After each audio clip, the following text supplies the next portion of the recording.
Bom, a pessoa que eu vou apresentar agora, ela é uma pessoa bem inspiradora, assim, para mim. Então, estou muito nervoso de apresentar essa pessoa. É sério mesmo. Bom, ela é a Joyce Toyota. Ela é cofundadora e CEO da organização Vetor Brasil. Ela é formada em engenharia elétrica pela Poli. Ela tem MBA e mestrado em educação em Stanford. Ela foi presidente da Federação Paulista de Empresas Juniores. Trabalhou 7 anos com consultoria estratégica na BEM.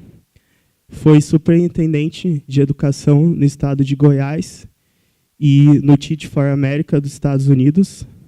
Foi bolsista da Fundação Estudar e é Lehman Fellow.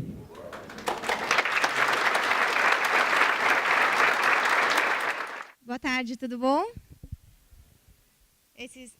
Essas biografias muito longas nunca indicam coisa boa, né? Então, vou partir aqui direto. A gente vai mudar um pouco o assunto, mas acho que o tema continua o mesmo, que é da gente desafiar um pouco os nossos conceitos que a gente tem de algumas ideias pré-concebidas que a gente tem na nossa cabeça. E um país com tantas coisas para serem feitas, como o Brasil, por que tem tanta gente sem trabalho? Essa é uma pergunta que eu gostaria de deixar para todo mundo aqui, é uma pergunta que eu sempre me fiz. Ela pode parecer muito boba para a gente que está aqui e entende todas as dificuldades que o nosso país passa, mas por muito tempo ela me acompanhou. E eu lembro desde muito pequena assistir o jornal com os meus pais e estar com eles, tentando me explicar todas as coisas que estavam acontecendo. E eles sempre tinham respostas muito boas, mas para essa pergunta, eles nunca conseguiram me dar uma boa resposta. Hoje, depois de alguns anos, eu consigo entender por que essa pergunta, por que isso existe, qual que é a realidade do nosso país. Mas eu ainda não consigo me conformar com o que a gente está vivendo. E isso sempre me deu muita motivação para tentar trabalhar pelo Brasil e mudar as coisas que a gente tem e a realidade que a gente enfrenta. Essa minha curiosidade, que é bastante ligada com essa pergunta, ela aumentou muito uma vez durante a minha infância, quando eu tive a oportunidade de estudar numa escola pública brasileira. Não numa universidade pública, mas na escola estadual Flávio Galiardi, no interior de São Paulo. Eu estudava numa escola privada, no começo, numa escola normal, onde tinha professores, livros e lição de casa. E depois eu fui estudar numa escola pública normal, sem professor, sem livro, sem perspectiva do que a gente queria fazer para o futuro. E isso foi exatamente o que mais me chamou a atenção. Não era o fato de que na minha escola privada, particular, as pessoas tinham mais dinheiro e na minha escola pública as pessoas tinham menos dinheiro. Mas era o fato de que as pessoas não sabiam, não tinham ideia do que elas queriam fazer depois que elas saíssem dali. Quando eu estava no 6º ano do ensino fundamental, com 11 anos, eu tinha um sonho de um dia fazer uma faculdade, assim como meus pais tinham feito. Mas os meus colegas, muitos deles já tinham ido para a prisão e vários deles já tinham filhos. E todo esse cenário me causava muita frustração. E isso me motivou muito a me esforçar para mudar essa realidade, que eu acredito que muitos de vocês aqui também conhecem. A escola pública, como nós temos hoje no Brasil, é uma realidade pela qual nenhum brasileiro merece passar. E eu tinha feito essa promessa quando eu estava lá, que se eu conseguisse sair de lá, algum dia, eu gostaria de poder voltar e tentar mudar as coisas que eu vivi. Depois de alguns anos, eu consegui uma bolsa para estudar numa das melhores escolas da minha cidade. Fui para a faculdade, estudei engenharia e comecei a trabalhar com impacto social. Eu dava aula no cursinho popular do Núcleo de Consciência Negra da USP. Comecei a trabalhar muito com empresa júnior. Todo mundo que trabalhou em empresa júnior sabe que o trabalho não é pequeno. E gostava muito da natureza das coisas que eu fazia. Eu via que o que eu fazia era importante, eu gostava da rede que eu tinha, eu gostava das pessoas, mas eu tinha uma certa frustração em termos de impacto, em termos de escala. Porque eu falava, olha, isso é muito pequeno, isso não vai mudar a realidade daquela escola onde eu estudei. Não é isso ainda que eu quero fazer. Mas eu segui até o final da faculdade. Quando terminou, eu fui fazer aquilo que todas as pessoas que não sabem o que querem fazer acabam fazendo. Fui trabalhar em consultoria. Comecei a trabalhar ainda mais na consultoria, o que foi muito bom, porque eu aprendi bastante, me desenvolvi, cresci bastante. mas eu ainda tinha a frustração de que o que eu fazia não tinha propósito. Não era para aquilo que eu queria gastar horas e horas de trabalho ou usar toda a oportunidade que eu tive das pessoas que me ajudaram, das oportunidades que eu tive de bolsas e pessoas que acreditaram em mim, toda a minha trajetória. Por uma sorte, a empresa onde eu estava trabalhando começou a fazer um projeto para a Secretaria de Educação do Estado do Amazonas. E aí eu falei, é isso, eu quero ir para lá, eu quero conhecer. Briguei com todo mundo para conseguir ir para lá, o que também não foi tão difícil, porque não tinha tanta gente no escritório de São Paulo que queria se mudar para Manaus. E eu fui. E quando eu cheguei lá, eu fiquei encantada com a oportunidade de conseguir entender o que estava por trás. Quais eram os processos que aconteciam que faziam com que, no final do dia, não tivesse professor na sala de aula, com que não tivesse merenda na sala de aula, com que houvesse tanta violência dentro da escola. Eu conseguia entender isso. E eu conseguia ver e identificar aquilo com a realidade que eu já tinha passado. Mas mais importante do que entender o que acontecia, eu conseguia ver que o meu trabalho podia causar transformação, que eu era capaz de fazer a mudança. E aí muita gente perguntava, mas não era burocrático o governo? Como é que isso acontecia? É verdade, é muito burocrático, é muito difícil. Mas uma das coisas que eu acho que são mais apaixonantes dentro do governo é que, por menor que seja a mudança que a gente faça, por menor que seja aquilo que a gente está trabalhando, o impacto é imenso, porque aquela mudança vai impactar a vida de milhares ou até milhões de pessoas. E isso é muito motivante e muito apaixonante para todo mundo que trabalha dentro do setor público. A partir daí, eu descobri que aquilo era o que eu queria fazer. Eu fiquei 1 ano e meio morando em Manaus e trabalhando na Secretaria de Educação. E eu só saí de lá para depois, de fato, sair da consultoria e ir trabalhar diretamente dentro do governo. E aí eu fui para o governo de Goiás.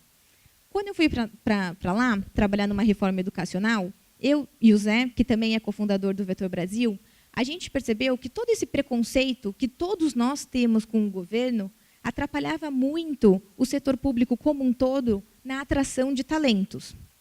Quando a gente falava para as pessoas, por que você não quer...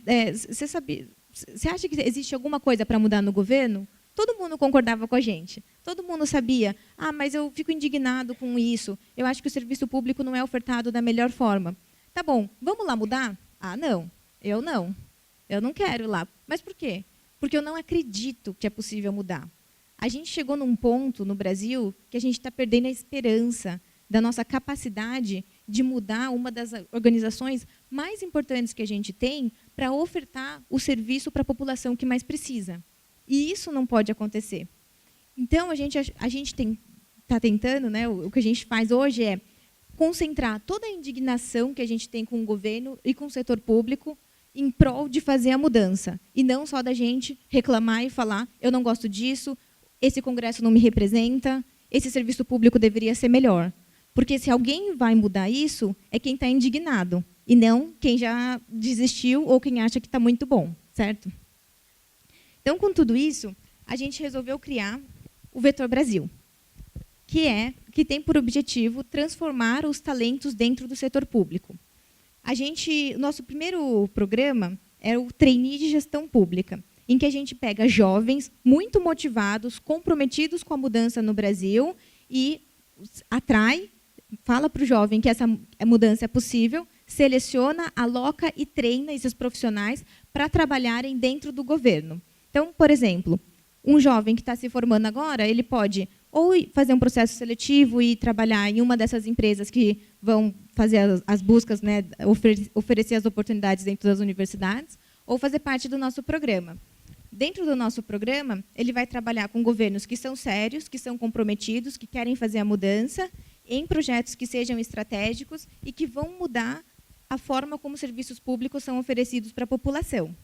Do lado do Vetor Brasil, o que a gente faz é dar o apoio que o jovem precisa para passar por essa experiência que é transformadora. Eu sempre conto o caso de um dos nossos trainees, que é o Guilherme. O Guilherme ele fez faculdade fora do Brasil, voltou para cá e falou, eu quero voltar para o meu país, porque eu quero mudar as coisas que eu não gosto no meu país. Ele fez o nosso processo seletivo, ele morava em Curitiba.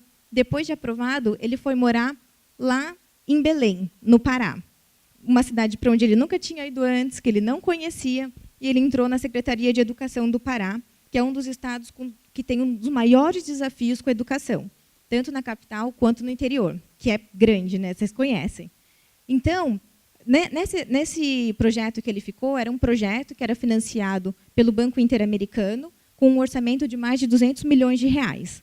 Ele ficou lá durante todo o período do programa Trainee, trabalhando na gestão desse projeto, e no final do programa, ele poderia escolher se ele queria continuar ou se ele queria sair. Ele não só continuou, como ele foi promovido para um outro cargo de subcoordenador de toda a área do escritório de projetos, e hoje ele está lá em Belém, trabalhando e tentando mudar uma realidade que ele acha que não faz sentido para o nosso país e que ele acha que ele pode contribuir. E nós também acreditamos nisso. Essa foi a forma como eu consegui aumentar o impacto que nós queremos ver no governo através de mais pessoas, mais jovens, acreditando que a transformação é possível e que nós somos capazes de fazer com que ela aconteça. E o que a gente aprendeu com tudo isso? Já faz 2 anos que a gente está nessa operação, a gente já tem mais de 50 trainees alocados em 13 governos do Brasil e nas 5 regiões do país, e nós somos suprapartidários. Então, hoje a gente trabalha com governantes de 7 partidos diferentes, o que para a gente também é muito importante, porque o valor da diversidade é um dos mais importantes lá no Vetor Brasil. Algumas coisas que a gente aprendeu que eu gostaria de compartilhar com vocês. A primeira, acho que vocês já sabem, mas vale a pena repetir. Ter a ideia é muito fácil. O mais difícil é fazer acontecer, é de fato implementar, né? Isso significa que, depois que a gente tem a ideia, isso não significa que a gente já está com o jogo ganho. A gente tem que ir lá, cuidar de cada detalhe, garantir que cada processo está andando, que cada uma das pessoas estão fazendo o seu papel e estão acreditando nesse sonho. E isso também acredita que, se a gente não tem uma grande ideia, a gente ainda assim pode fazer coisas incríveis. Porque o mais comum é que a gente consiga se encontrar dentro das ideias e não que cada um seja o gênio da lâmpada, o gênio da ideia, que vai ter a ideia, vai jogar e alguém vai implementar. O segundo ponto, acho que vocês também sabem melhor do que eu, é que os jovens querem ser protagonistas da mudança do Brasil. Quando a gente olha a quantidade de pessoas que foram para ruas achando que era golpe, achando que não era golpe, tanto faz, o que a gente vê é que as pessoas, de fato, querem fazer parte, que as pessoas estão preocupadas e acreditam que é possível fazer essa mudança. A gente já fez no Vetor Brasil 3 processos seletivos. Somando todos os nossos candidatos, a gente já recebeu mais de 15 mil candidaturas para fazer as 50 alocações. Isso mostra para a gente que tem muita gente muito boa que acredita que a mudança é possível. Então, o que a gente tem que fazer agora é conseguir juntar todo mundo em prol de fazer essa mudança de fato, de colocar a mão na massa e não ficar só reclamando. E isso se relaciona com o meu terceiro ponto, que é: a política faz parte. Tudo isso que a gente está vendo na TV hoje, sobre Lava Jato, sobre todos os escândalos que estão acontecendo e os problemas que a gente vê, às vezes faz com que a gente fique com um pouquinho de medo e fale: eu não gosto disso, eu não gosto de política, eu não gosto de político, todo mundo é ladrão mesmo, e etc. É óbvio que tem muito ladrão por aí, é óbvio que tem muita gente fazendo coisa errada. Mas a gente negar a política não vai fazer com que a política se transforme naquilo que a gente sonha. Pelo contrário, quanto mais a gente se afasta, mais ela se torna aquilo que a gente não quer que ela seja. Então, um convite que eu sempre faço é: vamos olhar para a política não como eu gosto de política, significando eu gosto daquilo que está ali, mas eu gosto de política porque eu gosto de democracia. E se eu quero que a política reflita os meus valores, eu vou ter que me envolver com isso. E não só ficar xingando. Por fim, eu não poderia deixar de fazer o convite para todos que estão se formando agora, que o nosso processo seletivo está aberto para todos, para início do trabalho a partir de 2017. A gente deixou alguns flyers ali nas mesas de fora para quem estiver interessado, e a gente também pode conversar com vocês. Então, seja uma mudança que vocês querem ver no governo. Obrigada.